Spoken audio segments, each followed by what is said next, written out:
Hi, everybody. Welcome to another episode of Pretty Lies and Alibis. I'm GiGi. Fruit Loop's internet is out, so I'm flying solo. She flew solo last night. We will get back together for you at the first of next week. Real quick, before we get started, we want to give a shout out to our sponsor, Two Cool T-shirt quilts. You can go to twocooltshirtquilts.com slash pretty lies and alibis. Check them out. Graduation season's coming. I think it's a really good idea to take all those little t-shirts that don't fit your kids anymore or somebody you love and make a really cool quilt or pillow they can take to college. So again, twocooltshirtquilts.com slash pretty lies and alibis. She will know we sent you. All right, real quick. So today was the closed hearing for Lori Vallow. This is about competency, and we don't know anything yet. And I really don't think that we will know anything maybe till Monday, Tuesday of next week. There were two new orders that were filed after the hearing, but those won't be made public either. Everything's in the dark. And that's kind of all we know right now. I still sort of have a feeling that she's competent, but we will see soon enough. The big news that we know of for today is the civil lawsuit that the Petito family, Gabby's parents, Joseph and Nicole, have filed against Chris and Roberta. And I really was sort of shocked to read a few things in here. We're going to pick it apart real quick. It was filed in Sarasota, Florida, because that's where Chris and Roberta Laundrie live. And so Joseph Petito and Nicole Schmidt, which is Gabby's mom, they're asking for prejudgment interest, costs, and attorney fees. And so the facts that they lay out, now some of these things that we're gonna hear we haven't heard before. And so this is allegedly, we're not sure. I completely believe every single word in this document. The Petito family knows what's up. And so let's get started. So it says in the filing that Gabby and Brian were engaged to marry on or about July 2nd of last year. And the same day they left for New York in a van owned by Gabby for a several months long road trip. And it says prior to the trip taken by Gabby and Brian, Gabby's parents and Brian's parents had a very cordial relationship.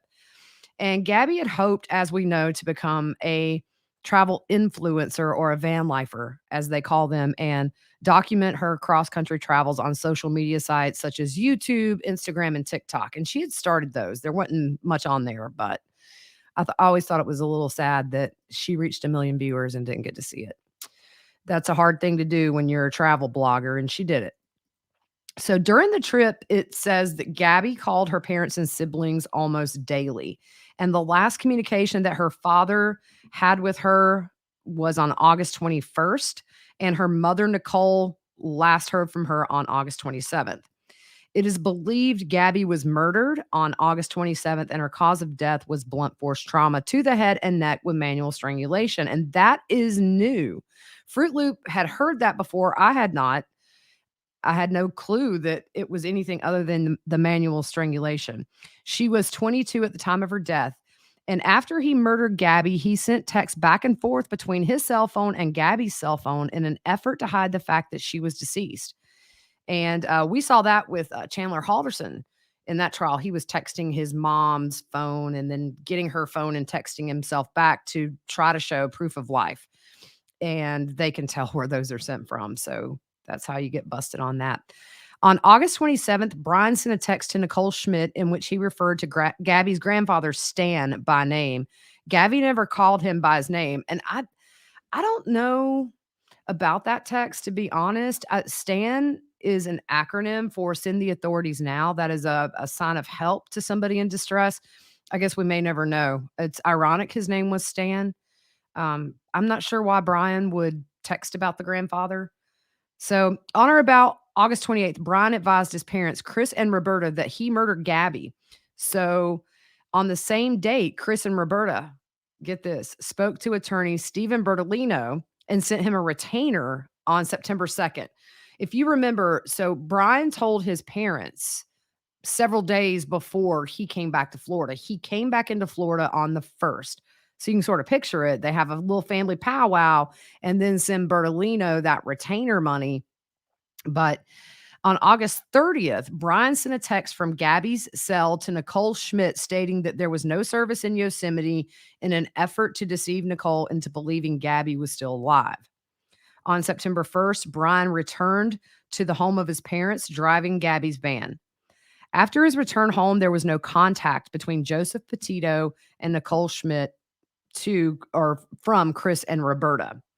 So from August 27th to September 19th, which is the day September 19th was the day they found Gabby's remains in that Sprague Creek dispersed campground in Wyoming, it says her parents were extremely distraught and attempting to locate Gabby. It says while Gabby's family was suffering, the Laundrie family went on vacation to Fort DeSoto Park on September 6th and the 7th.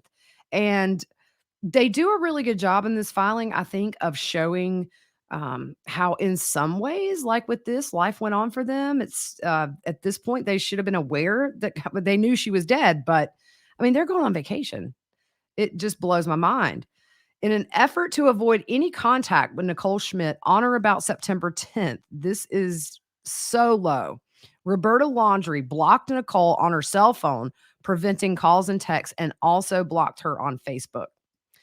On September 14th, with full knowledge that Gabby had been murdered by Brian, the Laundries released the following statement. It is our understanding that a search has been organized for Miss Petito in or near Grand Teton National Park in Wyoming. On behalf of the Laundrie family, it is our hope that the search for Miss Petito is successful and Miss Petito is reunited with her family.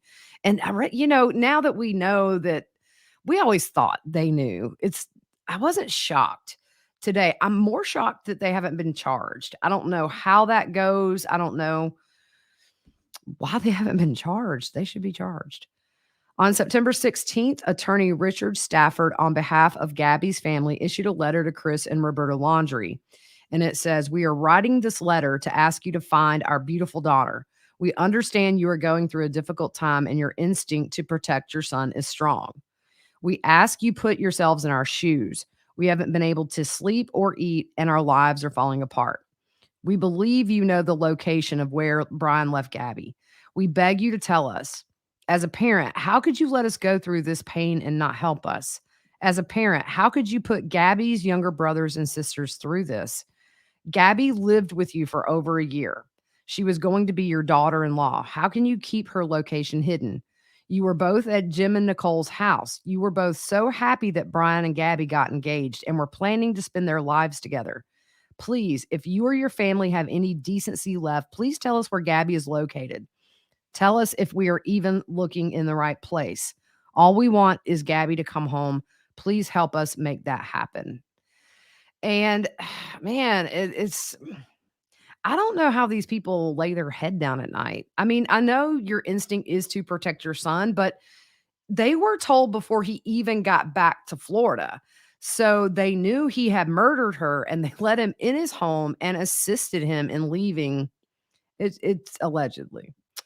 Despite the fact that Joseph Petito and Nicole Schmidt implored Chris and Roberta to tell them if their daughter was alive and if not, where her remains were located. Chris and Roberta instructed that all contacts were to be made through their attorney, and he issued no comment when asked about Gabby's well being. While Joseph and Nicole were desperately searching for information concerning their daughter, Chris and Roberta were keeping the whereabouts of Brian secret, and it is believed they were making arrangements for him to leave the country. Chris and Roberta knew of the mental suffering and anguish her parents had and knew they could alleviate, at least in part, such mental suffering and anguish by disclosing what they knew about the well being and the location of the remains of Gabby, yet they repeatedly refused to do so. In doing so, Chris and Roberta acted with malice or great indifference to the rights of Joseph and Nicole. Chris and Roberta exhibited extreme and outrageous conduct, which constitutes behavior under the circumstances, which goes beyond all possible bounds of decency and is regarded as shocking, atrocious, and utterly intolerable in a civilized community. That's very true. As a result of the willfulness and maliciousness of Chris and Roberta, Joseph and Nicole respectfully request this honorable court enter judgment in their favor against the defendants, Chris and Roberta, and award them just compensation for the damages they have suffered together with costs and such other relief as this honorable court deems just and appropriate. So that's pretty much the filing. It was only 6 pages long. We have it up on our website, prettyliesandalibis.org, under the legal documents section. So that was it. I think it really probably didn't need to be any longer. I thought it was very pointed, and you can still feel the hurt in this filing, of course. They'll never see Gabby again. And Chris and Roberta could have went a whole different route with this. They could have notified authorities that he said he killed her. He's coming home and we're not going to help him. I just don't get it. I don't understand how they're not charged. How are they not charged? Harboring a fugitive, or I mean, if you look at the grand scale of the search that happened for Gabby and then Brian, it's so much money, so many people were out there. Um, I I don't know. I don't know if we are going to see any charges or not, but we got a civil lawsuit, guys. I hope they win. So that's all for this. Just a really short reading of that. I think we all have our own thoughts, and um, man, it's just nice to see Joseph is very active in missing persons cases on his Twitter, bringing awareness. And so, sometimes good can come out of tragedy, and we hope that's the case here. All right, guys, we will be back together on Monday. And yeah, so have a good weekend.